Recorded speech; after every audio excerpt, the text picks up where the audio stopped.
presence of many witnesses and entrust them to reliable people who will be able to teach others also.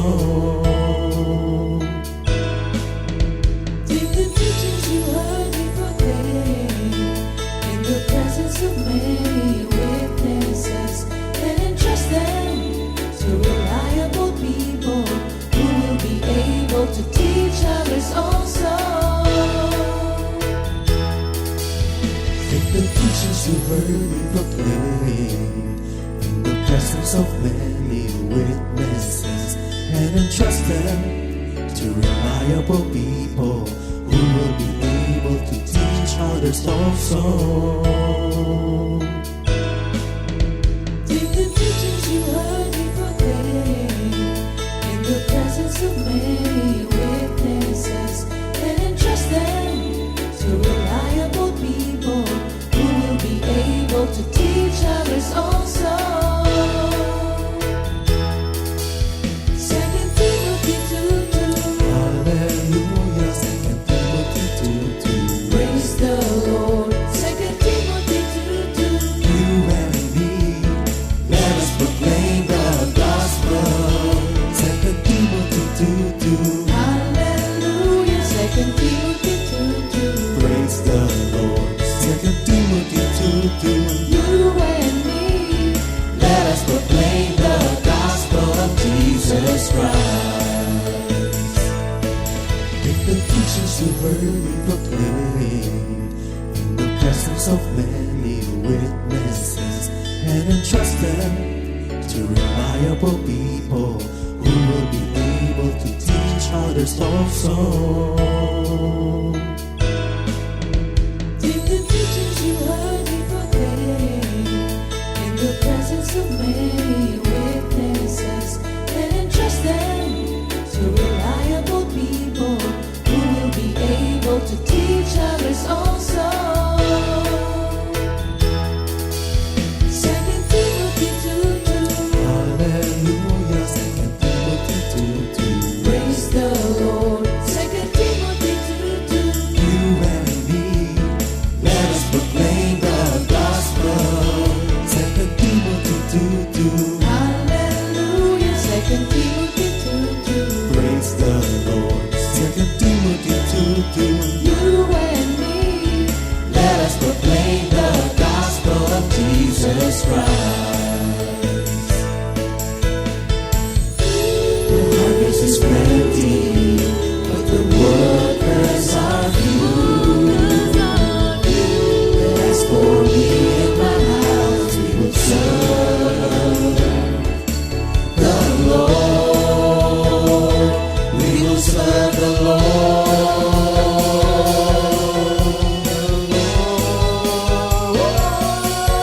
2 Timothy 2:2. Hallelujah. 2 Timothy 2:2. Praise the Lord. 2 Timothy 2:2. You and me, let us proclaim the gospel. 2 Timothy 2:2. Hallelujah. 2 Timothy 2:2. Praise the Lord. 2 Timothy 2:2. You and me, Let us proclaim the gospel of Jesus Christ.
Good morning, Jesus. Ayan, magandang umaga po Good sa ating morning, lahat. Jesus. Good morning, Ay, Jesus. Ayan, may mga bago tayong kakwentuhan ngayon at imported ito galing pa sa Bawan, Batangas. At Yes po. muli, welcome sa ating episode ng Awit ng Pag-ibig kung saan ang buhay ng mga Kristiyano na tulad ng ibang tao ay may mga pinagdaraanan, subalit sa awa at grasya ng Diyos ay laging nabibigyan ng katagumpayan. At napakaganda po ng ating pagkwentuhan ngayon kasi ito po ay nauukol sa kung paanong ang mga pagsubok ay ang nagiging dahilan upang maging malakas, upang magkaroon tunay na mas malapit na pakikipag-ugnayan sa Panginoon. Pero bago tayo magsimula, tawagin ko si Brother Raymond para sa isang maikling panalangin. Brother Raymond. Good morning po sa inyong lahat. Mahal namin Panginoong Jesus, kami po'y nagpupurit, nagpapasalamat sa umagang ito at binigyan mo kami ng pagkakataon upang makadalo sa gawaing ito. Lord, una po sa lahat, humihingi kami ng kapatawaran sa lahat ng aming nagawang kasalanan, sa isip, sa salita at sa gawa. Bigyan mo po kami at balutin ng kabanal-banalan mong dugo upang kami maging karapat-dapat sa iyo. Lord, sa lahat po ng aming mga pag-uusapan, kayo po ang manguna. Ituro mo po sa amin ang tamang daan, ang tamang gawi upang mabuksan ang aming mga isipan at masagot namin lahat ng mga itatanong na may papuri at pasasalamat sa iyo. In Jesus' name we pray. Amen. Ayan, no? Lord. Salamat sa Panginoon at ang mag-asawa ay nagpaunlak na makasama natin upang maihayag nila ang kabutihan at kagandahang loob ng Diyos. Pero bago tayo dumako dyan, bati muna, ladies first, Sister Mila. Ayan. Ay, good morning po sa ating lahat. Napaka-ikli na ba? Good morning. Sa lahat po ng kapatiran sa Bawan, narito po kami ngayon at sa lahat ng ating mga kapatiran sa Compi, sa iba't ibang dako. Thank you, Lord, at napaunlakan po kami dito. Salamat. Thank you, Lord. Brother Raymond. Magandang umaga po sa inyong lahat. Salamat sa Diyos at kami nakaupo dito upang magbahagi ng mga karanasan namin kung paano kami hinipo at minahal ng ating Panginoon. Thank you, Lord. Thank you. Thank you, Lord. Unang-una siguro mas gusto pa natin silang makilala on a more personal level. So kayo ay ilang taon ng kasal? Kahit sige.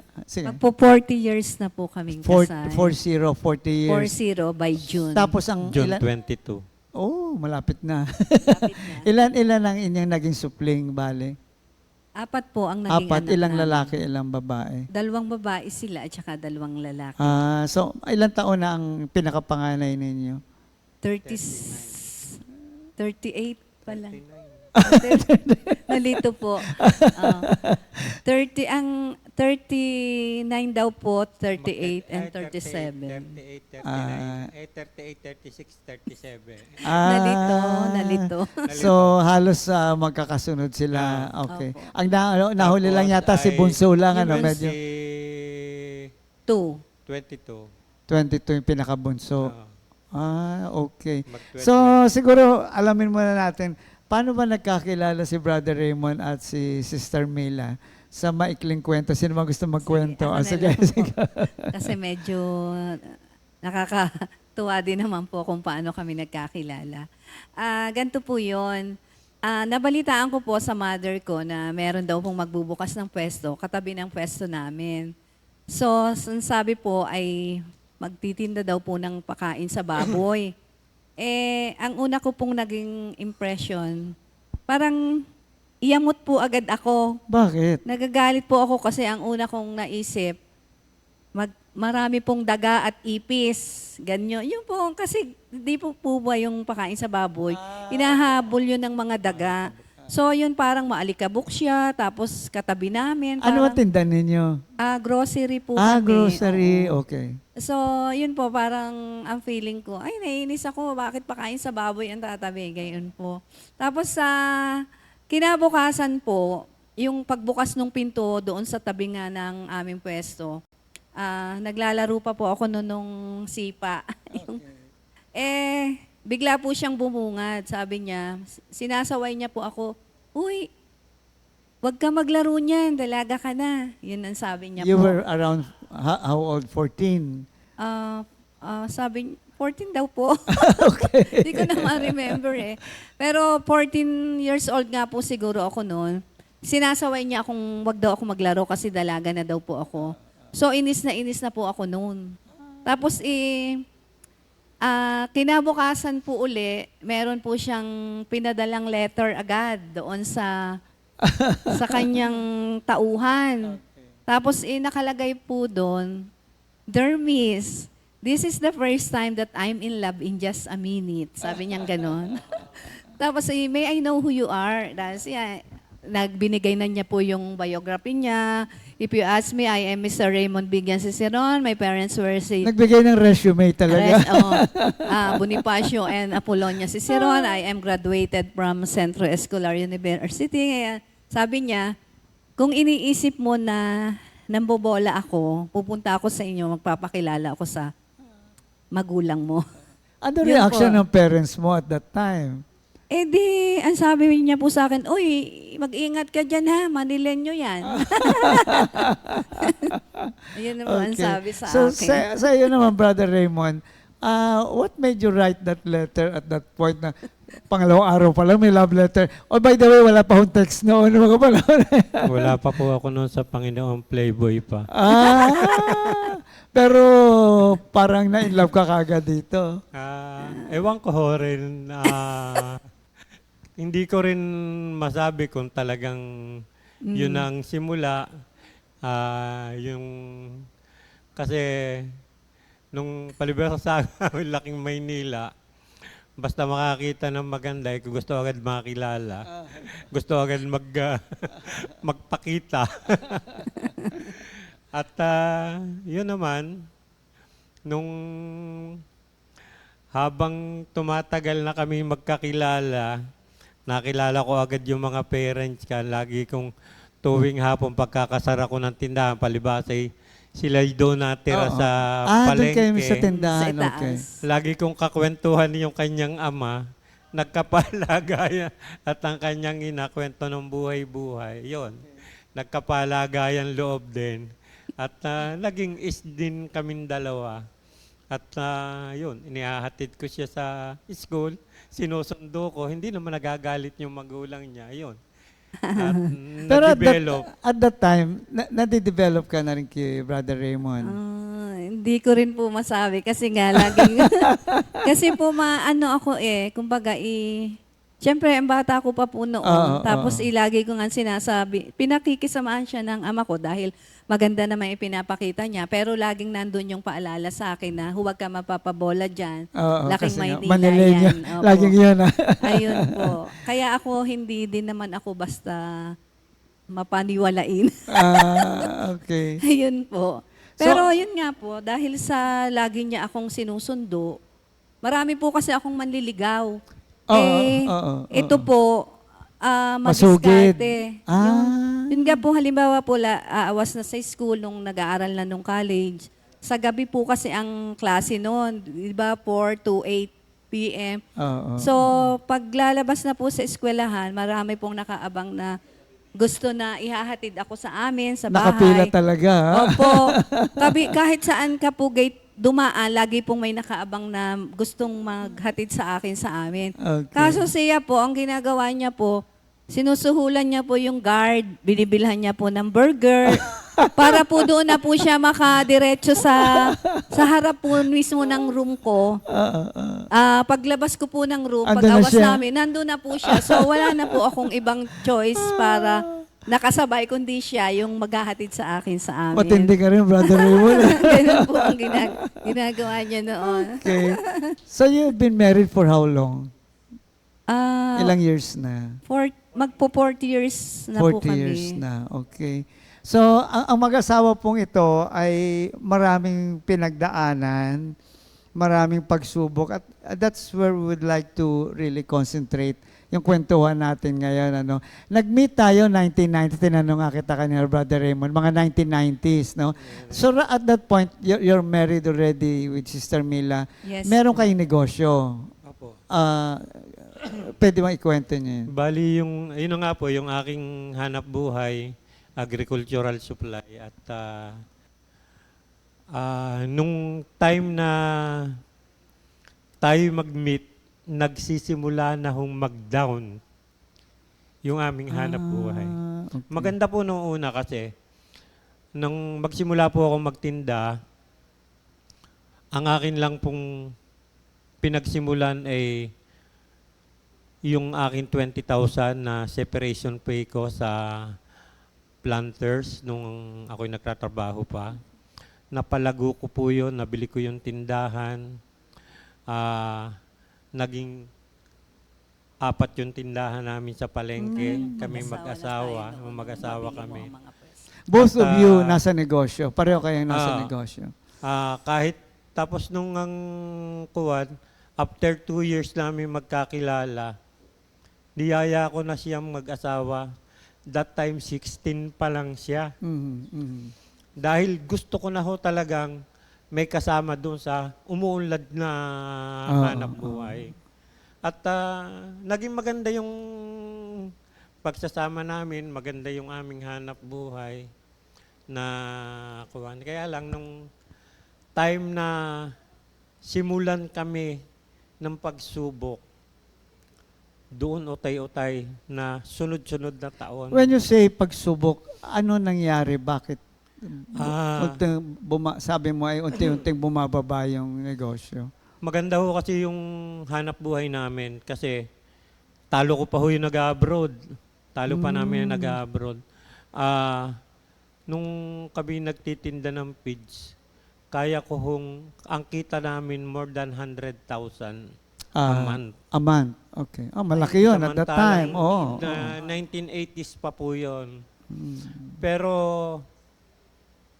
nung simulan kami ng subuking, unang-unang subukin kami ng Panginoon, na kasi nung kagandahan ng aming hanap buhay, kahit yayain ko siya magsimba, ayaw niya sumama sa akin. Dahil? Laging dahilan niya, magkwekwenta siya, mag-aayos siya ng mag-o-order ng kuwan. Talagang focus sa hanap buhay. Siguro, sabi ng Diyos, tanggalan ko kaya ang mga ito ng pagkakabuhay. So, una hong ginawa ni Lord sa amin, 1989, December 21 noon, na hold up, nagdi-deliver po ng pagkain. Dapat huy ako ang kasama dahil collection day din namin doon sa dinideliveran ng pagkain. Ng pagkain sa manok. Tapos, hinolda po yung aming driver. Sino kasama ng driver niyo? Yung pampahinante. Okay. Namatay po yung aming driver. Binaril siya. Sinaksak. Sinaksak. Okay. Buti po nakatakbo yung pahinante. Siya nagkuhan sa amin sa tindahan. Sipin po ninyo ganong kalayo nung siguro mga 4 kilometers yung from San Crispin to Tinakbo niya yun? sa tinda. Dumaan siya sa tabing Riles. Okay. Na sinabi nga na gano'n, pagpunta ho namin doon sa kuwan, patay na ho yung driver. Wala na ho yung aming driver. Nakausap pala naman niya pagdating sa ospital. Pero namatay ho. So, nagluluksa kami nung kuwan na yun. Hindi pa ho masakit ho yun sa amin kasi siya ang pinagkakatiwalaan namin. Tapos hindi pa ho kami nagbababanluksa, magpapasko na ulit. Ang mga ito naman po, magbe-birthday na 1 taon yung pangatlo namin. Ako'y nasa bahay, nagpapatay ako ng baboy para sa handaan kinakabukasan. Tapos, dumating yung aking isang boy sa palengke na sabi, na hold up daw. Patay daw ito at saka yung driver namin, na yung driver namin, tiyo niya. So, Ayun, personal experience. iniwan ko na lahat yung gamit ko doon sa bahay na kuwan. Pinuntahan ko doon sa pinangyaruhan ng hold up. Sumalubong sa akin, so nakahinga ako. Pero, dala ko yung owner ko. Isinugod pa namin sa hospital yung Uncle tiyo, niya. yung tiyo niya, driver namin. Sinugod niya, dala niya. Oo. Tapos, Ang nagdala ay si, Tapos nung pagdating namin sa PGH, hindi na ho tinanggap kasi wala na rin namang mangyayari. Ibinalik na ho namin, patay na yung tiyo niya. Tapos sumunod na taon, magpapasko rin ho, November. Yun ho amin truck ay magdi-deliver ng pakain sa baboy sa Kalawan. May bata hong tumawid. Bumaliktad yung amin sa sasakyan. 1 year ho naming pinagagamot. Yung Halos maubos na ho yung aming nabangga po. inabangga. yung nabanggang bata. Tapos, yung pang-apat po, So, tuloy-tuloy yan? Yearly po pero yun. nung pong panahon na yon, nakilala na namin si Lord. Okay. Nung time na yon, hanggang sa yung pong pang-apat ay nung masunog ang palengke ng San Pablo. Thank you, Lord, kasi nakilala na namin, nagkaroon na kami ng pasensya na. Ng katatagan, sabi nga nung mga kakilala namin, siguro yung nangyari sa amin, kung sa kanila, lalo na ho yung bayaw ko, baka nagpakamatay na o kung ano mang kuwan. Pero dahil nakilala namin si Lord, nagkaroon po kami ng katatagan. So, ito po yung sunod-sunod na mga pagsubok na Pwede ko bang dumating. i-elaborate? Okay? So, bago niyo ipagpatuloy yung salaysay, sabi niyo nga, magandang sinabi ni brother naki-Lord na kami. Nung sa huli po. Ano ho ang ibig sabihin no na ano yung pananaw ninyo? Kasi karaniwan dyan, karaniwan naririnig ko na gumadanas ng ganyan, ay pinarurusahan kami ng Diyos. Laging ganun naririnig ko. Pero at that point ho, ano yung pananaw ninyo na nasabi mong salamat sa Diyos at naki-Lord na kami? Anong meron kayo noon at that time na natanggap ninyo lahat ito? Pwede ko pong balikan, may konting po, balikan. Kasi ganito po yan. Every time na ako po ay niyayakag niya na magsimba, lagi nga po akong busy. Tapos dahil ang dami ko pong kino-compute, yung kinita ng tindahan. Masyado kang abala sa negosyo. Opo, tutok na tutok po ang aking kaisipan sa paghahanap buhay, sa pagsuporta sa kanya, sa kadahilanan nga po na medyo, nung bago po kasi kami ikasal, medyo parang may nagwika sa akin din na isa sa family niya na parang ako yata parang sinong makikinabang ng tinulong nila dito, ibang tao. Parang Okay. ganun po. So parang, kaya po ako, pursigido ako talaga na tulungan ang asawa ko, maiayos ang buhay namin at magsikap kaming mabuti. Then yun naman po, yun po ang mga nakatanim sa isip ko nung time na yun. And then, yun pong, hindi ko pagsama sa kanya nga po, na every time naman na ako'y sumama naman po, ganito po, ang laman po ng aking bulsa ay libo-libo. Pag po dumaan yung love offering na basket, kung ano pa po yung gusumot na 20 pesos, siya pong pipiliin ko, siya ko pong ilalagay doon sa basket. Okay. Kaya po parang nakorek po ako doon Mm. na nakalimutan ko nga po kasi si Lord ang may-ari ng lahat ng bagay. Parang wala po akong utang na loob. Talagang ano ko sa sarili ko na wala akong utang na loob. Ang Diyos ang may-ari ng lahat ng bagay, pero minsan lang ako pumunta sa simbahan.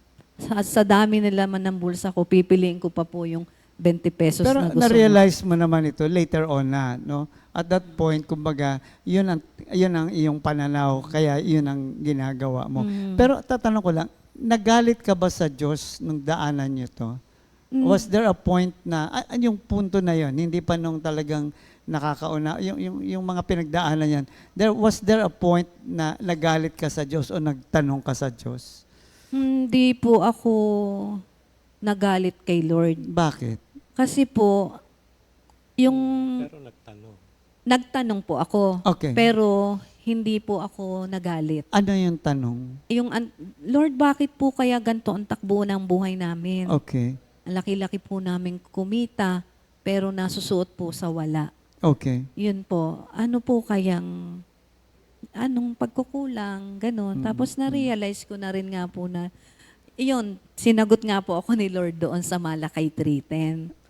Sa tithing. First time ko po yun na mabigyan ng word na hindi ko pa po alam ang magbasa ng Bible, pero nagpipray po ako noon, tapos nagtatanong ako sa Kanya, tapos nagbubuklat po ako ng Bible, hanggang sa nagbabasa po ako, may nag-instruct po sa akin yung sa Malakay 3:10. So nga po. napakaganda na yung pangit na pangyayari ay naglapit sa inyo sa Diyos, especially sa Kanya, na Opo, sabi mo nga hindi siya personal, Kaya ko po. tinanong ito kasi maraming tao ang nag-aakala na ang Diyos natin, lalo na kayo ay nasa gawain na at that time, na parang ang Diyos ay bengatibo, na dahil kayo ay, sabihin na natin si Sister Mila, parang hindi ka nagsisimba, bibigyan na maling pananaw. Mm. Kasi unang-unang kayo ay tinawag at pinili. Tinaguri ang mga anak. Amen. So yung mga pangyayari pong laging yon ay hindi galit ng Diyos, kundi pag-ibig ng Diyos upang maituwid ang mali. Opo. Yun nga o nagiging maling pananaw ng, lalo pag hindi mananampalataya, ay kasi pinarurusahan niya ng Diyos, kasi pinarurusahan. Yes, Brother Raymond, may gusto kong sabihin. Nung pong time na yon kasi, dahil siguro mga halos 2 taon na kami sa prayer meeting, doon ko naunawaan, dahil nga doon sa mga pagsubok, yung paglapit pala sa Panginoon, hindi agad ikaw, Pagpapalain. hindi ka agad pagpapalain.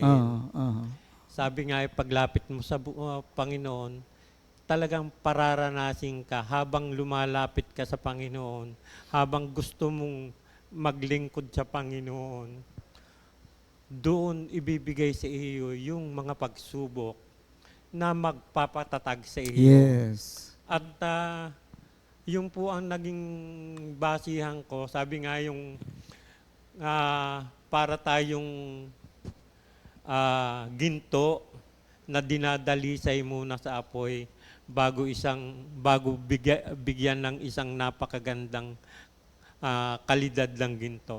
Yun po ang naging pananaw ko. At na tumimo rin din po sa aking isipan yung kwento kay Job. Okay. Na si Job nga di ba, maunlad na maunlad din siya, na dahil sa kanyang katatagan sa pananampalataya sa Diyos, ibinigay lahat ang pagsubok, sinubok ni Satanas si Job lahat ng pagsubok, pero hindi siya kailanman sumuko. Yes. At talagang pinanindigan niya, at kahit nga yung asawa niya, ibinubuyo na siya sa kasalanan, pero naging matatag pa rin si Job. Yun po ang nangyari. Parang tumimo sa aking isipang, panandalian lang to. Dadating din ang araw na pagpapalain ko itong anak kong ito. Totoo po yun. At ang isa pang naging bunga ay yung buhay na pag-asa. Yung sinasabi niya, dadaanan lang natin ito. Bakit nga ba tayo, sabi nga ng iba, yung mga maling pananaw, naku, huwag ka masyadong lalapit sa Diyos kasi. Kaya tignan mo, dumadami problema mo. Hindi nauunawaan ang pamamaraan ng Diyos. Kaya tayo pinadadaan, lalo mga anak niya, upang tayo ay maging handa doon sa pagpapala. Ang tawag po natin dito, purification. Na pwedeng ibigay sa iyo ngayon, pero kung hindi maayos ang buhay mo, saan mo dadalhin yan? para kanino mo gagamitin yan. Di ba? Pwedeng gamitin yan ng kaaway, pwedeng gamitin yan ng Diyos, depende dun sa iyong sitwasyon spiritually. So sa inyo, nakita nyo yun na ito'y dadaanan ko lang at ang dahilan po is inihahanda tayo na pagdating ng pagpapala, tunay nga magiging pagpapalayan sa Diyos at sa inyo mismo. Hindi ba? Dahil minsan tinatanong ko, sino gustong yumaman? Sabi ko, walang masama doon. Sino bang ayaw yumaman? Pero ang pangalawang tanong nga, sino bang handang yumaman? At that point, piniprepare kayo ng Lord. God was preparing you na kung gusto kitang pagpalayan na alam kong at gusto kong ma-enjoy mo yung blessing na nangyayari nga po ngayon. Pero at that point ng purification, mahirap talaga. Di ba kahit sa Hebrew sabi, no? Walang gusto ng mga pagsubok, walang gusto ng disiplina. Pero kung baka sinasabi ng tatay natin, kailangan mo yan. Tinuturuan kita. At nakita naman natin ngayon ang naging resulta nitong pangyayaring ito. Natatawa nga ako, Minister Ernie, kasi nung kauna-unahan kong humingi ng word kay Lord, iba yung word na ibinigay sa akin ni Lord. Alam mo ba yung Ecclesiastes 1:23? Sabi ko ba, birthday ko yun ah. Pero nung binasa ko yung word of God, ang nakalagay doon maghintay ka at magtimpi at sa bandang huli, hindi mo ito pagsisisihan. Wow! Ibang klase si Lord kasi sa halip na, ewan ko kung bakit hindi ako nagtampo kay Lord noon, na eto nga dumadaan ako sa napakaraming pagsubok sa paghihirap, kabi-kabilay utang, kabi-kabilay demanda sa akin. Pero yung pang word na yun ang ibibigay sa akin ni Lord na kuwan, sabi ni Lord, magtay ka at magtimpi. So, ang kailangan ko pala ay patience. Yung bang patient para sa mga dinadanas kong ito, ay kailangan magtimpi ako at hindi ako, kasi nung panahong yung palamura talaga ako. Ang galing ang bilis kong magalit. Pagka ako'y nakakita ng sala, gusto ko Bulalas tirahin. agad. Oo. Pero dahil sa word yun ni Lord, dahil nakakarinig na ng salita ni Lord, sinunod ko yun. Tapos, nakakatuwa si Lord. After 3 weeks, binigay ni Lord sa akin yung Act 4:12, yung kay Kristo lamang matatagpuan ng kaligtasan. Pagkat sa silong ng langit, ang kanyang pangalan lang ay binigay ng Diyos sa ililigtas ng tao. Kasi ako, lumaki akong sa Katoliko, sa Romano Katoliko. Pamula pagkabata talaga, malapit na ang pamilya namin sa Panginoon. Ang tatay ko, bagamat hindi ko matagal na nakasama noon lang kami maging mag-asawa, kaya ako nakasama tumira sa amin nung magkasakit na.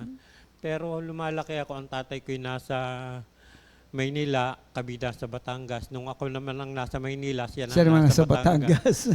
So, siya'y palasimba, halos buwan-buwan nagpapamisa. Ako naman, bilang bata, lumaki ako sa yung katikisim, elementary, nung araw, na nung grade 6 nagtuturo kami ng naging katekista ka? Okay. Na yung junior catechist na nagtuturo sa mga bata, sa mga school. Tapos nung high school na ako, lumaki ako sa Baclaran, sa Night with the Lord kay Father Titer every Wednesday. Tapos nung college, sa Student Catholic Action naman SCA ako. naman. Sa SCA naman. At doon ko na ako na masarap paglingkod sa Panginoon, na nagkaisip pa ako noon na gusto kong maging pare. Oo. Pero buti na lang, hindi natuloy. alam mo bang naging tanong ko rin yung kay Lord na nung bumaksak na yung aming hanap buhay, ito ba'y paraan para na pagsubok mo dahil hindi ko tinupad ang kagustuhan. Pero hindi yun ang sagot ni Lord sa akin ng kuwan. At nakakatuwa si Lord kasi doon sa naging buhay namin, utay-utay uli kaming inayos sa aming mag-asawa, bagamat maraming naging pagsubok din, maraming hindrances, na dahil sa yung mga salitang ibinibigay sa kanya at binibigay sa akin, nagiging parang aral na para kami makasunod sa kalooban ng Diyos at may sa pamuhay namin na ang nais ng Panginoon sa aming buhay. Yun na nga, no? Buti na banggit mo yun. Maalis sa kaisipan ng mga Kristiyano na just because may mga bagay na parang sabihin na, ay, baka ito gusto ng Diyos sa akin. Naku, talagang gusto ng Diyos mangyayari. Yung bang, isang ang problema, no, sa mga Kristiyanong Pilipino, yung guilt feelings. Pagka lagi ka kasing guilty, hindi mo na ngayon makita kung sino ang Diyos. Ang nakikita mo na lamang ay yung galit ng, ay kasi hindi ko nasunod to, hindi ba? Minsan, ay hindi ako nakapagsimba, hindi ako nakapagdasal, na napakababaw ng pagkakakilala natin sa Diyos.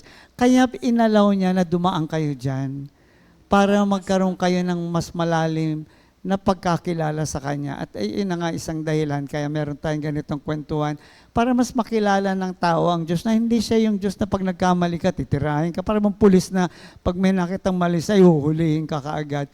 Meron kayong kinikwento sa akin at may kinala, sabi nga, dumating ka sa punto na marami kang babayaran, marami kang demanda. Ano, yun, kwento mo nga yung, nung dinidemanda ka at nasa korte na kayo. Ito talagang, yung kamangahamanghang ginawa ni Lord, brother, na demanda kami dahil sa utang. Kasi hindi kami makabayad dahil nga nasunugan na kami sa palengke. Talagang At hindi po ako kumuha na abogado. Wala kang abogado. Opo. Dahil? Pinanghawakan ko yung word ni Lord na sinong maghuhusga sa iyo kung nasa sa iyo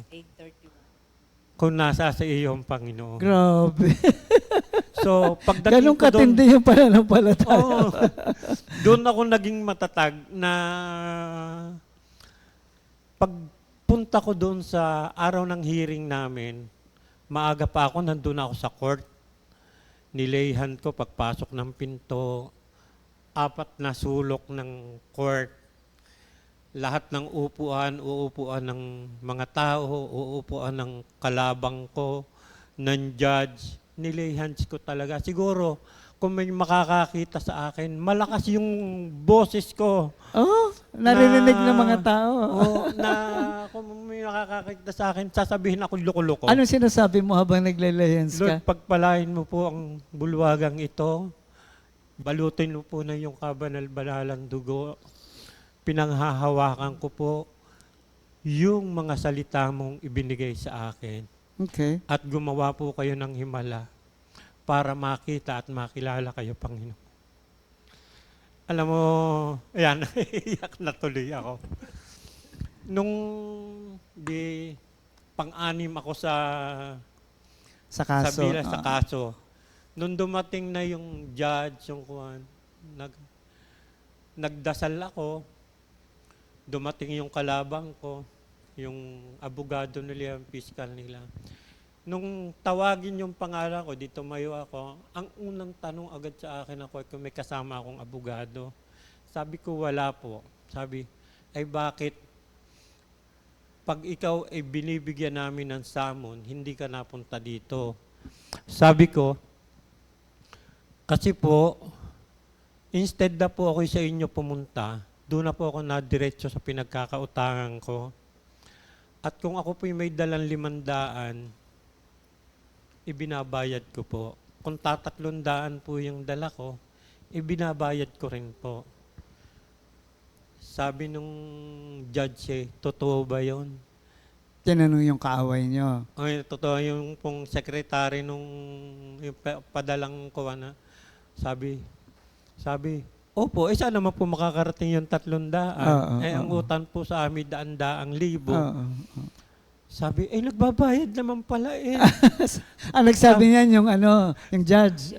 Oo, nagbabayad. Kahit yan ay 100 at kahit yan ay pipiso, basta nagbabayad, hindi rin nyo dapat i-demanda. Alam po ninyo, tumayo yung abogado nila, tinanong, totoo ba yun?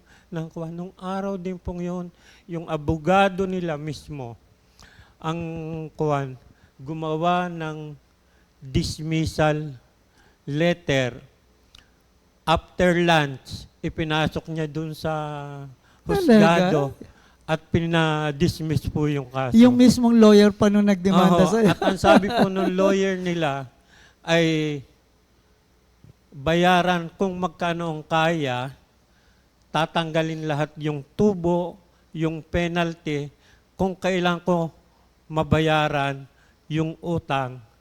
Talagang So grabe po naging kakampi nyo pa yung lawyer. Opo. At hindi lang yun, Minister, pati yung kaso ko sa ibang kumpanya, naganon din ang sistema na may naibayad na akong 10-wheeler truck. Ipinadismiss din niya. Thank you, Lord. Kaya, aalis pa ba ako kay Lord? Tama. Thank you, Lord. Ayun ang talagang habang lagi ko ibinabahagi, hindi ko mapigilang maluha dahil sa kamangamanghang ginawa Tama. sa amin ng Panginoon. Thank you, Lord. Sister Mila, habang dinadaan yan lahat ng ito, paano ang iyong tugon sa mga lahat ng ito? Especially yung husband mo naman ang umaharap po? at that point. Pag siya po ay humaharap sa doon sa husgado, sa court, bago pa po naman siya umalis, ang tindi rin po ng ipinagdadasal ko kay Lord. Yung ini-offer ko siya, ang kaligtasan niya, ganon din po yung mga pinagkakautangan. Wala pong sawa ng pagdarasal doon sa lahat ng pinagkakautangan na, Lord, hipuin mo po sila, ang kanilang puso, ang kanilang isipan, na kami lubos nilang maunawaan, hipuin mo po ang kanilang mga puso, na sila po'y pabaitin mo. Pinagpipray ko po talaga. Lahat po ng pinagkakautangan namin, ipinagpipray ko po May sila. word ka bang natanggap during that time? Marami po akong... Isa sa mga word na natanggap mo. Yun nga po, yung sa Malakay 3:10, tapos yung Romans 8:31 nga po, na sinasabi ng Panginoon na kung sino ang laban kung ako ay panig, ay sino ang laban sa akin. Ayun. Kung kapanig nga daw po si Lord. Kaya, yun, mga pinangahawakan ko pong Lord yun, mga salita ni Lord, para pong kada galaw, kada isip, laging, Lord, tulungan mo kami. Para bang wala na po akong naging sa buhay ko, kundi mayat maya ay umusal lang panalangin para sa mga pinagkakautangan namin. Siya ang kumilos, siya ang magbigay ng wisdom. Kasi po nung time na siya naman po ay uma-attend sa mga court, and then nung time na baksak na din po ang business namin, actually ako po yung naiiwan sa hanap buhay namin nung down na dahil siya po ay napilitan ng mag-work. So ako po yung naduduro. So may negosyo pa rin nagpapatuloy pero maliit na lang siya. Maliit na lang po. So hindi na, kayo tumigil actually after nasunog? Continuous po kami kasi wala naman po kaming ibang Sa palengke pa rin yan? Opo. Okay. Doon pa rin po sa pwesto kung saan kami naghanap buhay. Napalipat-lipat lang po ng area dahil nagkasunog nga po. Ay natuto po talaga kami na dumepende na kada kilos, kada iisipin, isasangguni po sa Panginoon. Kasi kung dati hindi po kami marunong sumangguni, nananangan kami sa sarili naming kaisipan na lahat ng aming ginagawa ay ang akala namin tamang-tama. Pero nung po kami ay dumanas na ng ganang pagsubok, then nung time na nakilala na nga rin po namin si Lord, natuto na po kami na mag-surrender sa Kanya yung buong buhay namin. Mhm. Sukon-suko sa Kanya. At na pag nga po ako'y nagpipray, ako'y dumadapa sa kama, nakadipa po ang Talagang dapa. nakadipa po ang kamay ko, tapos ako po ay talagang umiiyak sa kanya na tulungan dahil hindi ko kaya yung persecution na yung gapong ikaw ang nadudurog. Kasi although kami po ay nagdumanas nga ng pagbaksak, ngayon dahil bumaksak nga po, napabaling din naman po ang daddy sa pangungutang naman doon sa mga lending. Ay ako po kasi against ako, laging ayaw kong mangutang. Ay Okay. siya naman po nangungutang dahil wala na daw ibang kapamaraanan nung time na yun na bumaksak kami. So, ako na po ang namumura ng tao, siya naman po naghahanap buhay na sa labas. So parang ako na, yung parang ako din po ang nagdala, kaya nagkaroon din po ako ng konting kumbaga, galit. Trauma, oo. Na-trauma Galit ka din rin. po, nagalit din po ako sa kanya dahil parang pinasalo sa akin. Okay. Although, ganun ko po nakita, pero hindi naman po actually niya pinasalo. Kasi nga, mag-asawa nga po kami, di natural, pareho kaming dadanas ng ganong kahirapang pinagdadaanan Tsaka bata namin. ka pa nun eh. Bata pa po ako noon, pero parang nagkaroon din po ako ng galit noon sa kanya. Pero sa awat grasya ng Panginoon, ay ano naman po, itinatama naman ni Lord ang Okay. aking kaisipan. Oo. Dahil po noon, pag ako'y naiwan, ako po ang mamumura ng maniningil. Oo. Tapos ako po ang dinuduro, ako yung sinasabihan ng masasakit na salita, na parang ako'y naiiyak na lang na, Diyos ko po, tulungan niyo po ako. Maling-mali naman po ang mga inaakala nila sa amin, yung ganun. Akala po kasi nila, yung parang tatakbuhan namin sila, ay hindi naman po. Dahil kahit nga po anong hirap, nagpapakatatag kami para harapin yung lahat ng pagsubok sa buhay namin. Dahil lagi po akong, Lord, tulungan mo ako, Lord, saklolo, kada galaw, kada isip, kada desisyon po, natuto akong dumepende sa Panginoon. Tapos po, tinuruan din niya po ako dahil ako nga pong naiiwan, yung pong hanap buhay na kung dati sobrang dami ng paninda, lapat hanggang bubong, ay ang taas po ng bubong namin.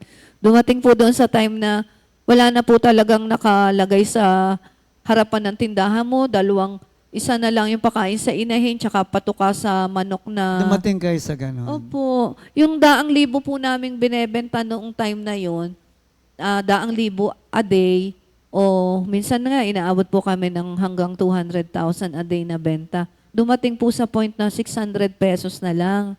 So, ano po, hingi ng tulong kay Lord. Lord, bigyan niyo ako ng wisdom. Anong gagawin ko po? Ganito, ganon.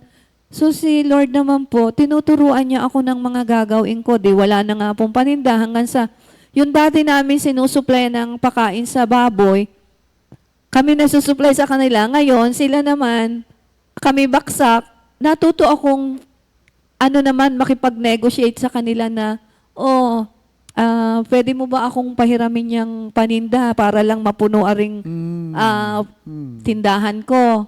Tapos sa hapon, ibabalik ko sa iyo ang bayad. Ayun. Ganon kabilis. Ganun po yung mga wisdom na tinuro sa akin ni Lord.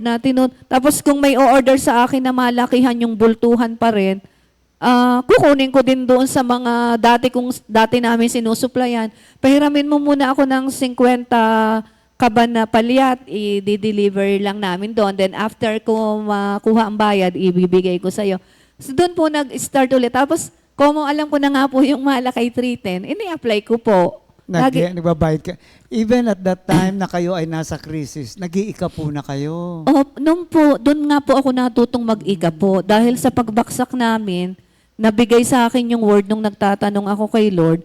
So, ang ginagawa ko po, ise-set aside ko na. Kung halimbawa, parang maliit na lang uli yung business, kung may bumili 1 kilo, may tinubo diyang piso, ise-set aside ko na po yung 10 cents. Nakalista po yung recorded lahat. Hanggang sa lumalaki na po yung tumataas ang benta. Basta ganun po. Tapos dadating pupunta ng fellowship, bit-bit ko na po yun. Tapos ang kailan- saya ko po. Ang saya ko po na nagagawa ko siya. Dahil tuwan-tuwa ako na, ay, nagagawa ko siya. Yung iba daw, hirap na hirap. Oo. Ay ako po, glory, glory to God. Yung heart desire ko na talagang makasunod doon. Kaya yun po, nagsunod-sunod na yung... Napakaganda nung mga salaysay ninyo kasi kung kailan kayo wala at Doon. saka parang spiritually sumasagana kayo.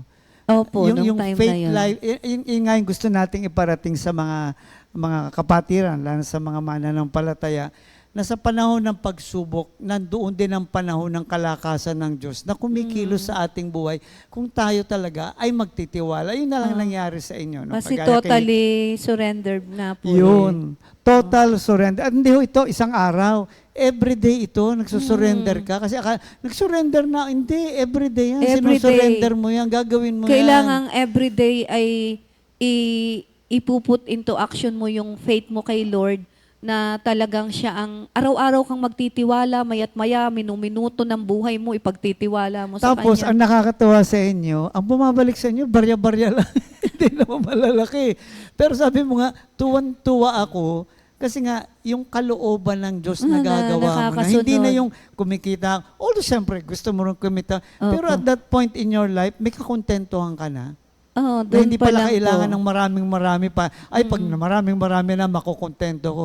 Nung ikaw ay halos wala na, doon ka natutong makontento kasi masaya ka eh. Ang taong kontento kasi. Masaya ako na masaya, hindi ba? maibigay ko yun. Dahil yung nakakasunod ako, Yes, kaya po ako exactly. masaya dahil nakakasunod ako. Then, kasabay din yun sa pangako naman ni Lord sa Malakay na yun, happy din ako doon na parang looking forward din ako doon. Tama. Although, kasi sabi ni Lord hindi naman, pag nagsalita naman si Lord, hindi naman po siya sinungalin. Ang hindi kaya ni Lord magsinungalin, yun yung, dahil alam kong hindi kaya ni Lord magsinungalin, yung buong-buo ang Thank you, tiwala Lord. ko.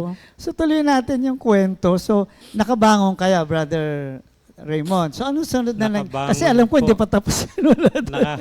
Yun ang nakakatuwa kay Lord na nakabangon po kami. Meron pa nga po akong isang kaso na yung malaki po yung utang din namin na yung ito naman po sa bangko na niloan namin na yung abogado rin nila ang tumulong sa amin na every time ang kaya niyang gawin hanggat wala daw akong pambayad, ipopostpone yung hearing. Dumating po sa ilang taon bago kami nakabayad. Nung may pambayad na sinabi po sa akin na, sinabi ko po sa kanya may pambayad na po ako. At ang kausap mo yung lawyer na. Yung lawyer po na abogado. Kaya po nakakatuwa. Tapos, yun po, na nakabawi kami, na nagana, pero hindi pa pala ho doon tapos. 2006 ba o 2007? Okay. Bumagyo po ng milenyo. Milenyo. oo. Nakabawi na po kami. Yung pa rin ang negosyo nyo at that Ayun na point. po, ayun pa rin po ang Okay. negosyo. Nadagdagan po ko ng realty. Okay. May patanim po kaming gulay, 26 hectares. Milyon po yung aming puhunan. Na-wipe out po lahat. Dahil sa Bodega bagyo. na dahil ng bagyo. Nung baksak po namin yon, hindi na po kasi nung masakit sa amin. Dahil alam naming buntot na lamang yon. ng pagsubok ni Lord at ang katapusan at ang kasunod ay puro biyaya na ni Lord. So ano nangyari? Lumipat po, ang ginawa po namin, lahat po ng aming naipon uling asset, nung kami makabawi, isinalya po namin, pinambayad po namin ng mga utang namin. So walang natira uli. Wala po uling natira lang po sa amin yung aming pick up.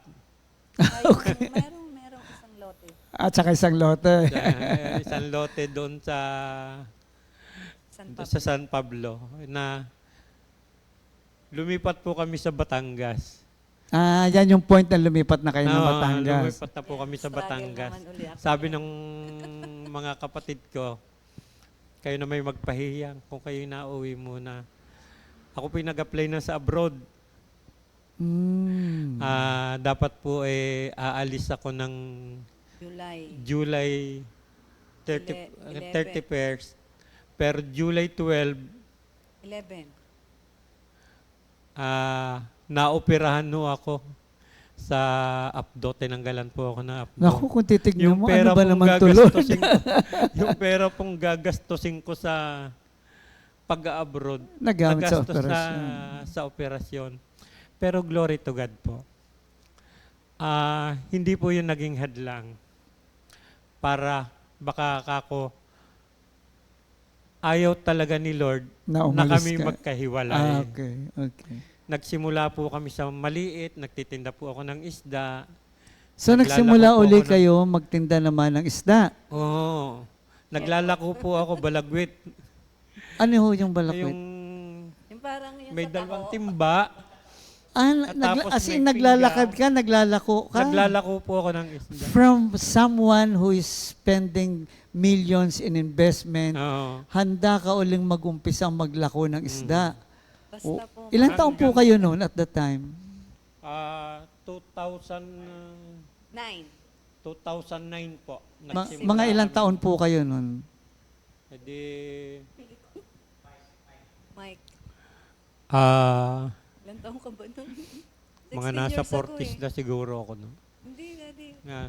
Kasi 64 ka ngayon, mga 16 years ago Kahit lang 20 years na yun. 2000 na yun. 2026 So sabihin na natin yun. mga nasa 40 plus ka. Nasa 40s.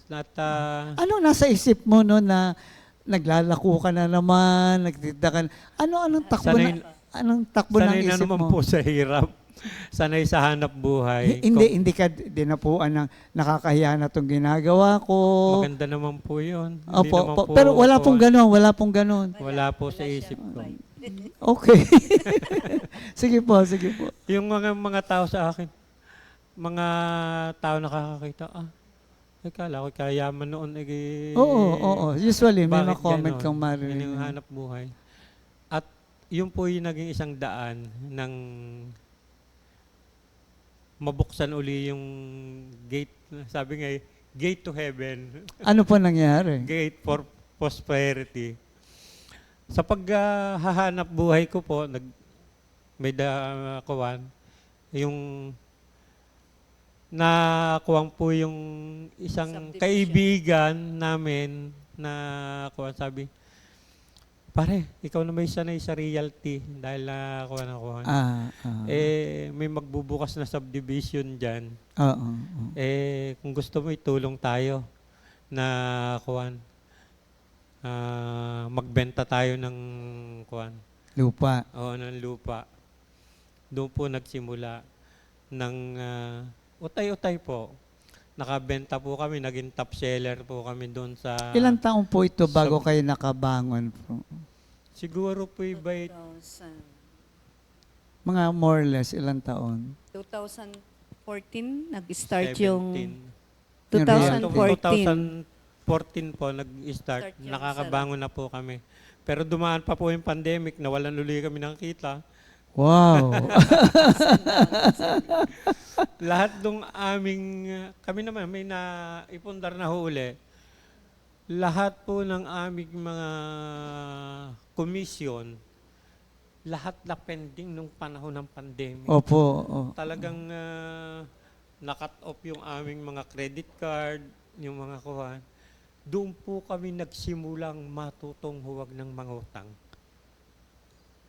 Tapos pagkatapos po ng pandemic, doon na po nagsimula umuli ang maayos. Dumating na po yung pangako ni Lord na sa Isaiah 66 verse 12, padadalhan kita Padadalhan kita ng walang katapusang pag-unlad. Ang pagpapala ako'y daloy sa iyong tila agos ng ilog, sa batisan ang makakatulad mo'y sanggol na buong pagmamahal na inaaruga ng kanyang ina. Ganun po ang tema.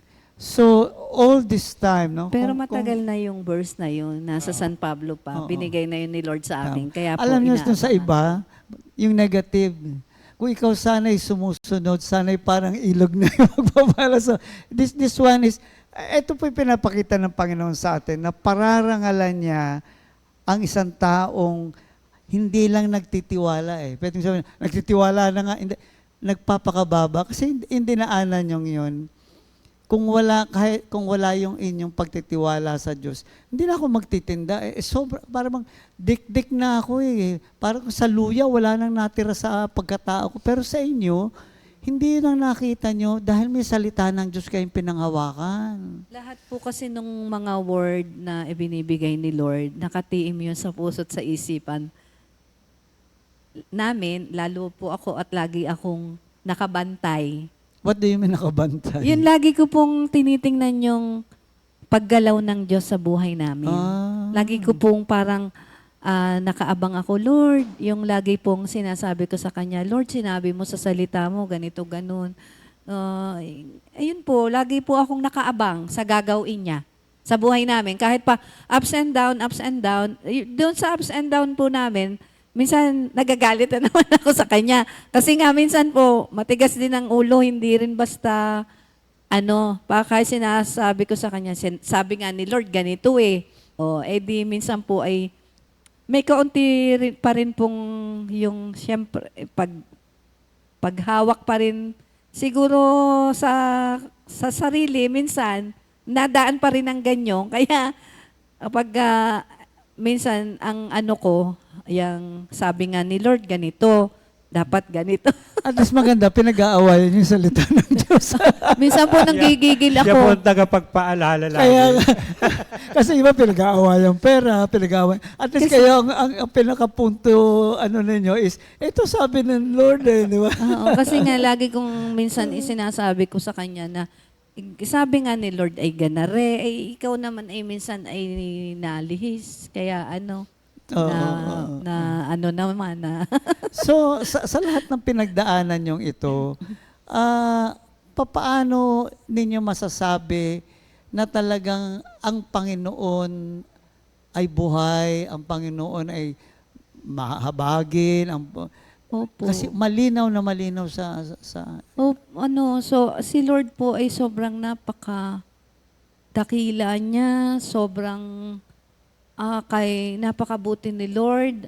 Sa tulad po natin na lahat naman po tayo ay makasalanan, nagkakasala. Pero napakahaba po ng kanyang pasensya. Napakahaba po ng kanyang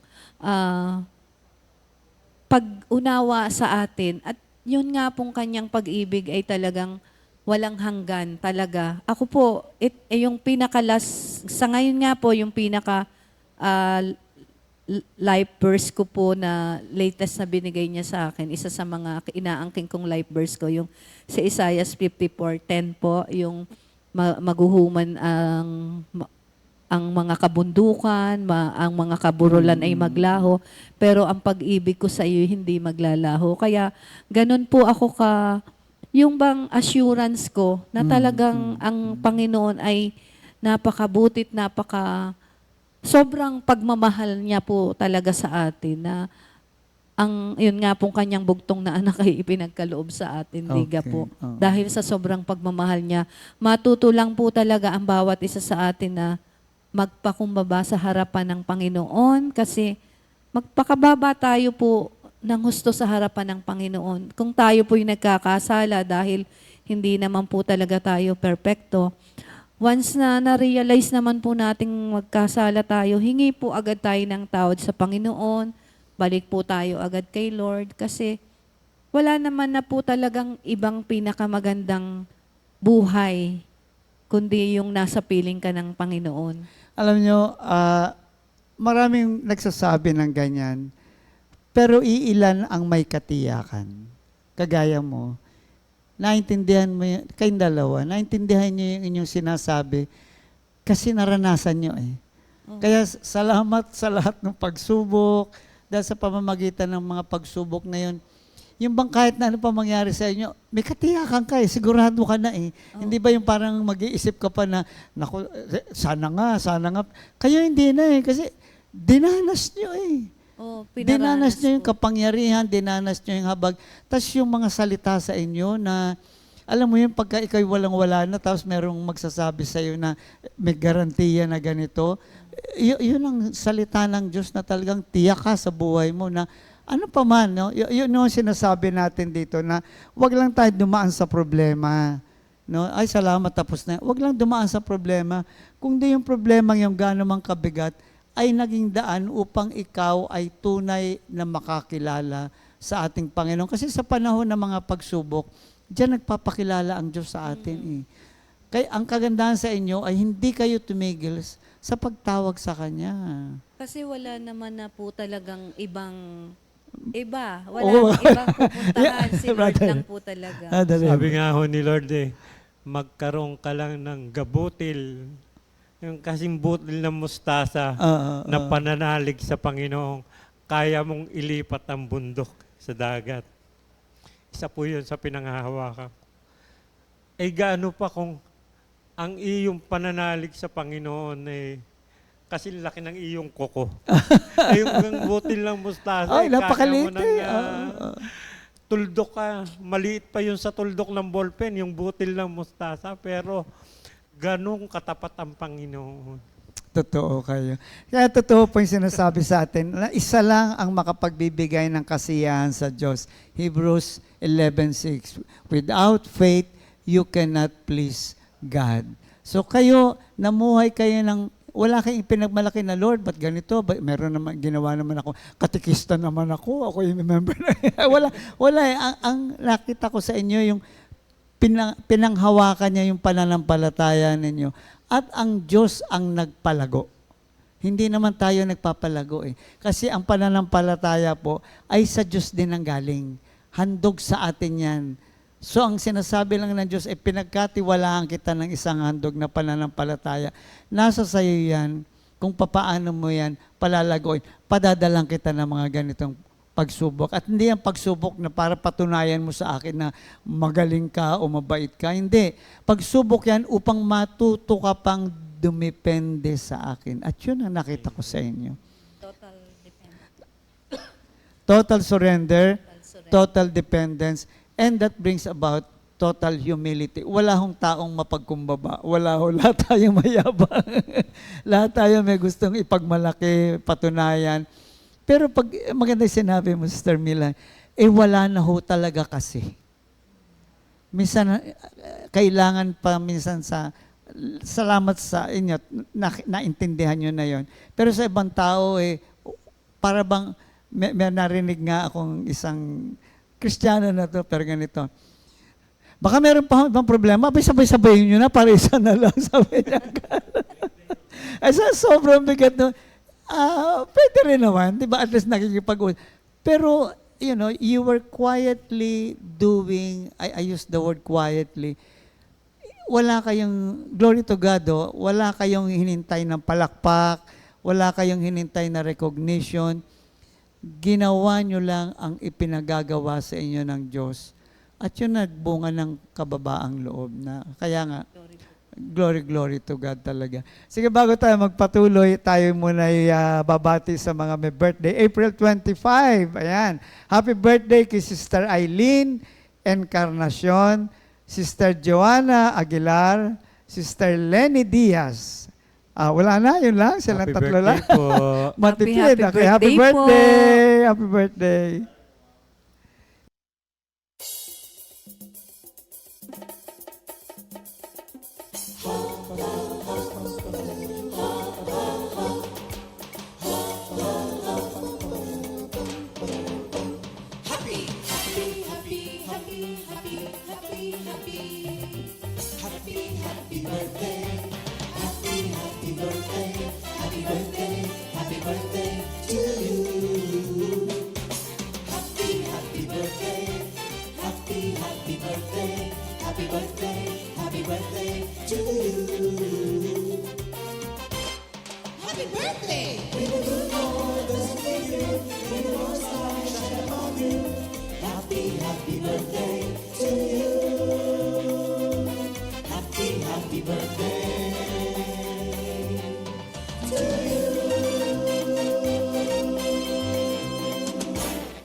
Happy birthday! Happy birthday po, mga Ayan, kapatid. oo. So, I hope napagyaman tayo pagkatapos nating marinig yung kanilang kwento. Napagyaman tayo sa ating pananampalataya. Sabi nga ng Panginoon, my ways are different from your ways, my thoughts are different from your thoughts. Kaya talagang hindi natin maintindihan. Kaya kailangan mag-operate tayo by faith talaga. At naway maging magandang inspirasyon. Wala namang pangit na inspirasyon. Naway maging inspirasyon sa lahat yung kwento ng mag-asawa. Pero yun na nga, during the break, sabi ko sa kanila, tignan naman natin ang ibinunga nito sa katatagan. Ilang years na kayong kasal? Magpo 40 years na po sa 10 June. years na lang, golden na. Di ba? So, Makarating. oo, abot yan sa awat grasya By na the grace narating of nyo God. nga itong dito sa matinding dinaanan nyo. Eh. So, ang tanong nga po ay, papaano nito napatatag ang inyong relasyon in a sense na ano nakita mo sa asawa mo during those time? Paano mo napahalagahan lalo siya bilang kapartner mo sa buhay? Sino gusto? Sa Brother Raymond. Una Sige. kong nakita ko, di siyempre, maganda. Maganda pa rin hanggang ngayon. Lagi Ano? nakangiti. At dahil nung siya ngay yayain ko magpakasal, siya ay napakabata pa. So, ang unang-una ho ay pangunawa. Dahil alam naman natin na pagka bata pa, marami ang ugaling Aayusin pa. ayusin. Pero dahil sa kanyang matured na pag-iisip nung kuwan, kita ko yung kanyang eagerness sa pagtulong sa akin, sa aming hanap buhay. Nandun yung nagkaroon ako ng malawak na pangunawa, malawak na respeto, at yung pa aking pagmamahal sa kanya. Wow. Kasi, di ba meron tayong kasabihan na sa bawat ugali, bawat kuha ng tao, ang pinakadakila ay ang pagmamahal. Sa pagmamahal kasi, di ba nung kasing kami ikasal, ay di sabi, iiwan daw namin ang aming mga magulang Tama. at kami magiging iisa. Magsasama kami sa hirap at ginhawa. At ayun na nakita ko sa kanya. Sa time ng kasaganaan, magkasama kami. Sa time ng pagsubok, magkatulong kami. So, yung pagmamahal, hindi mawawala yun. Ano man ang gawin niya, ano man ang kawan niya, kahit marami siyang pagkukulang sa ibang bagay, pero yung aking pagmamahal, sinasamahan ko ng aking pag-unawa at respeto. Pagka nga siya'y nagagalit at galit-galit, nakakang-iiyak na. Ang gagawin ko, lalayo na lang ako. Pag nakapagsalita ako ng lalayo ko na't nang hindi lumaki. Pagdating sa gabi, tatabihan ko na yan, yayapusan ko. Tapos na ang Kwento. Wala. Tapos na ang kwento. Thank you, Lord. Sister Mila. Kasi yung age ninyo, minsan sabi nga, Malaki po parang ang ang gap. hirap unawain ng bawat isa. Pero in your case, hindi. Of course, may mga major adjustment talaga, no? Pero, sige, Sister Mila, ikaw na. Ano? Iyak siya. Pengin namang ano, Hindi, okay lang po. tissue. Ano nga po? Paano mo nakita, paano mo mas napahalagahan siya, ano nakita mo sa kanya during that time na dumanas kayo ng matinding pagsubok, at paano naging dahilan nito na mas minahal mo siya, mas nirespeto mo siya? Kasi nga po, doon sa mga pagsubok na pinagdaanan namin, nakita ko rin po na bilang asawa niya, nakita ko rin po yung kahinaan ng isang lalaki sa gitna ng yung paghihirap namin. Nakita ko rin po na bilang lalaki, kasi siya po yung lalaki na matalino, madiskarte, tapos magaling talaga sa hanap buhay. Glory, glory to God. Pero nakita ko rin po yung gaano siya ang kahinaan niya bilang isang tao nung sa time ng pagsubok na may time po kasi na nagsabi siya sa akin na ayaw ko na. Suko na ako dahil sa hirap nga ng pinagdaraanan. Di ako po yung nagsisilbing tagapagpalakas ng loob niya nung time na yon na hindi, kaya natin to. Huwag kang mawawala ng pag-asa. Nandyan si Lord, hindi niya tayo pababayaan. Kasi nga po, nung mga time na yon tapos, yun po, ano naman siya, nagpatuloy nga dahil para naman po kaming parehong nagpapaalalahanan sa isa't isa. Pag medyo kami ay medyo pinanghihinaan na ng kalooban, ay di kami nagpapaalalahanan sa isa't isa. Naalala ko rin din po one time na sinabi niya sa akin na, nung may mga kaso na nga po, hindi ko na kayang bigyan ka ng magandang bukas. Iwanan mo na ako. Dumating kayo sa ganung point? Sabi niya po sa akin na hindi ko na kayang bigyan ka ng magandang kinabukasan. Iwanan ko na daw siya. Pero hindi. Sabi ko, bakit kita iiwan? Sabi kong gano'n. Ibig kong sabihin, ako pa sa sarili ko, hindi ko po kayang iwanan siya sa pinakamatinding pagbaksak namin. Hindi ko po maatim din sa sarili ko na iiwanan ko siya nung ganong situation namin. Sabi ko, alam ko naman na ang Panginoon ay hindi naman niya tayo pababayaan. Darating ang time na iaahon din niya tayo. Tapos yun, kumbaga po, nagkakaroon din kami ng kalakasan sa isa't isa. Yun po. Kaya po, sa ngayon, sa buhay po namin, dahil sa mga pangyayari, mula pa po noon hanggang ngayon, then parang napag-aralan ko na po yung buhay namin kung saan kami nililid ni Lord. Ipinaunawa na sa akin ng Panginoon kung saan niya kami nililid. At tinatawag nga din po niya kami para sa ganitong gawain na makatulong sa mga gawain ng church, makapagpahayag ng salita ng Panginoon. Although nagsasabi minsan ako kay Lord na hindi ko kaya mag-preach katulad mo nung ginagawa ng mga preacher. Kaya bilang coordinator na lamang po, parang nagayon na lang po ako. Pero sometimes sinasabi nung iba, dadating ang time tatayo rin kayo. At ipinagpipray ko rin po yung kay Lord na basta po ngayon, ang focus namin, alam ko na po yung purpose, kailangang lingkod sa gawain ng Panginoon dahil iyon ang calling kung bakit kami binibiyayaan dahil para makatulong kami sa gawain niya.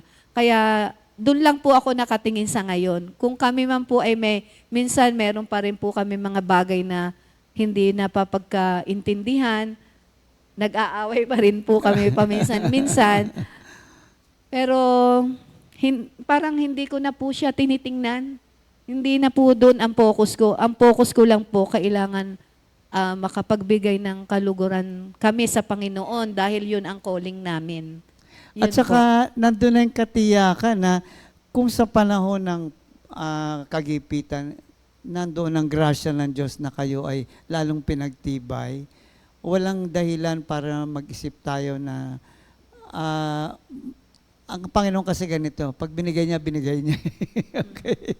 Pag pag yung blessing na yan ay pinagkaloob at ating pinagyaman, kasi ang naluluwalhati, pangalan niya. Kagaya ngayon na kayo narito, Yun nagpapatotoo.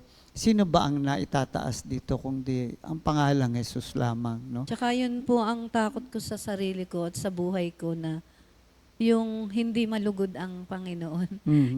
Yung gapong laging, Lord, harinawain ang mga ginagawa namin, magbigay ng kaluguran sa inyo, kung hindi man po, kung may mga bagay man po ako na nagawa ko na hindi nagbigay ng kaluguran sa inyo, patawarin niyo ako.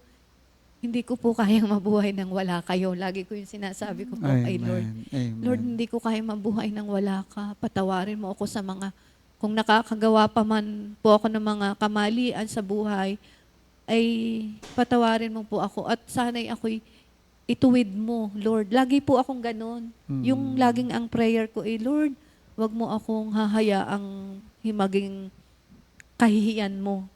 Meron akong nais tanong sa inyo, may ilang oras pa tayo. Sa kalagayan nyo ngayon, no? Well, at least financially, wala nang problema dyan. Ano pa ang iyong heart's desire as far as sa buhay mo ngayon bilang mag-asawa, bilang pamilya? Ano pa ang ninanais? Kasi ay naku, meron pa bang, normally as a person, di ba, meron pa tayong, sabi nyo nga, meron ko pa inaasahang mas maganda pa eh. So, ayan, si Sa amin brother, po dalawa. and not necessarily, si Brother Raymond, sige, Brother Raymond. Sa akin po ang heart desire ko na lang po makapaglingkod sa Diyos. Ano pong ibig sabihin niya na makapaglingkod? Na sabi ko nga, ako na may pagdating sa isang taon na ako'y 65 na. Sa isang kuwan nga 60 lang ikaw ay Pahinga na. retero na. Okay. Nag-e-extend ng 5 years Okay. sa serbisyo pagdating sa pagtatrabaho. Ayun ang nalalabi kong buhay. Ang gusto ko ay makapaglingkod na lang sa Panginoon. At ginagawa niyo na po yan ngayon kasi may prayer meeting kayo sa bahay, di ba? At nasabi niyo nga, ang dumadalo ay pag lahat dumalo ay 100, halos, hindi po ba? So yan po yung isang uri, hindi naman kailangan mag full time. Pero maganda sa inyo, meron pa kayong nais gawin para sa Panginoon. Para bang, sa iba kasi, ay maayos na ang buhay ko, maayos na, para bang okay na kami. Pero yun nga, kaya ko tinanong yun kasi pag nasa Panginoon ka, hindi ka masisiyahan doon lang eh. Kaya nga sabi niyo, gusto ko pang maglingkod, gusto ko pang maging bahagi ng gawain ng Panginoon. Sister Mila. Ayun po, ganun din po ang parang, yung pinaka-heart desire ko na rin po ngayon. Ako naman po, meron pa rin akong yung parang, Lord, bigyan mo pa rin po kami ng more stable pa na na yun sa pagkita po. Dahil ang kaya naman po ganun ang thinking ko, ang laging iniisip ko yung gawain po. Yung kailangan kasi masuportahan yung gawain ng continuously yung gawain po sa amin. Kasi may pangako din po sa akin si Lord na palalawakin niya yung gawain doon. Okay. At ayun po ay lagi ko ring ipinagpipray sa Kanya. Ngayon po, yun pong, tapos isa rin po yung sa aming dalawa ng brother husband ko, magkaroon sana kami ng, yung more time sa isa't isa? sa isa't isa. Although lagi po kami magkasama, yung pag-uusap na Okay. mas, yung okay. Kumbaga, okay naman po kami. Kumbaga, mas lang, yung Mas open yung communication? mas open ang communication. Okay. Kasi minsan meron po kami sa tingin ko yung mga bagay na dapat pag-usapan namin. Pero sometimes, busy siya sa, marami po kasi siyang iniisip. Kumbaga, dahil nga po sa mga hanap buhay. So parang na lang, yun po. Okay. Yun, more quality time for us para para for the better pa rin po. Tsaka yun po, ang focus po namin mag-asawa talaga ngayon, yung gawain ni Lord. Parang yun na, dun na yung fulfillment. At tsaka yung kaligayahan ng buhay ko, parang doon ko din. Kaya parang humihingi pa rin ako sa Kanya ng another source of income. Although, meron naman na po, kung tutuusin, kung sa pamilya lang po namin, parang sapat na po. Pero pag naiisip ko po yung gawain ng Diyos na iniisip ko na kailangang mas suportahan ng tuloy-tuloy, ay yun po, kumbaga, doon po, kaya ako parang continuous na blessing pa rin Blessing, okay. para doon sa gawain. So, napakaganda nung adikain ng mag-asawa na ito'y para, dalawang bagay nakita ko. Una nga, yung patuloy na paglilingkod. At pangalawa is patuloy na paglago sa relasyon ng mag-asawa. Hindi naman natatapos yan at wala namang magsasabi talagang perfect na relationship. Ang mahalaga dito ay patuloy na pag-explore. Patuloy na pagtingin kung saan pa kayo lalalim sa inyong ugnayan. At yan ay may malaking kinalaman sa ugnayan ninyo sa Panginoon na patuloy na pagkilala sa Diyos, patuloy na pagkilala sa bawat isa. So, sa sandaling ito, 2 minutes lang. Ano ang maipapayo nyo sa mga taong may mga pinagdaraanan ngayon? Sa 2 minuto, anong maikling mensahe ninyo para sa mga o payo o advice sa kanila? Brother Raymond. Walang ibang daan. Bali, sabi ko nga kanina, Act 4:12, kay Kristo lang matatagpuan ang kaligtasan pagkat sa silong ng langit, ang kanyang pangalan lang, ang ibinigay ng Diyos ay kaliligtas ng tao. Ang tao, tayo, may asawa man o wala, bata man o matanda, gawin lang natin ang kalooban ng Diyos, sundin, isapamuhay, at ipabahagi kung ano man ang kaloob sa iyo ng Diyos at magkaroon ka ng kakontentuhan, sapat na para magkaroon ka ng buhay na ganap at kasiya-siya. Well said. Maraming salamat. Sister Villa. Yun din po. Lalo siguro dagdag mo, kasi ang babae ang suporta talaga, sabihin, napakalaking papel ang ginagampanan ng mga babae. No? So siguro sa mga babae din bigyan mo rin ng advice. Ano po, sa mga asawa po, ang may advice ko lang po, yung suportahan po natin ang ating mga asawa at ipag-pray po natin sila. Lagi po, pamalagian kung ano ang kanilang mga binabalak. Kasi ayun na nga po, kailangan po ng prayer ng ating mga brother husband para lagi silang matumpak din kung saan sila talagang iniaalay ni Lord ang bawat ang asawa po natin.